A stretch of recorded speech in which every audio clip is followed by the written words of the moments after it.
सत्य, विश्वास आणि वेग म्हणजेच पुणे हेराल्ड. दापोडी येथील मुळा नदीच्या पात्रात आज दुपारी एका अज्ञात महिलेचा मृतदेह आढळून आल्याने परिसरात खळबळ उडाली आहे. आज दुपारी 12:30 वाजण्याच्या सुमारास ही घटना उघडकीस आली असून यामुळे नागरिकांमध्ये भीतीचे वातावरण पसरलंय.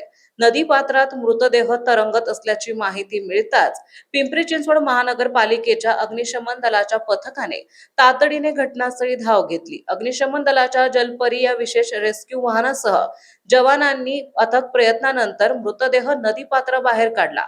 संबंधित महिलेचा मृत्यू नेमका कशामुळे झाला, तिने नदीत उडी मारून आत्महत्या केली की ही घटना काही वेगळी आहे, याचे कारण अद्याप स्पष्ट होऊ शकलेले नाही. पोलिसांनी मृतदेह ताब्यात घेऊन उत्तरीय तपासणीसाठी पाठवला आहे.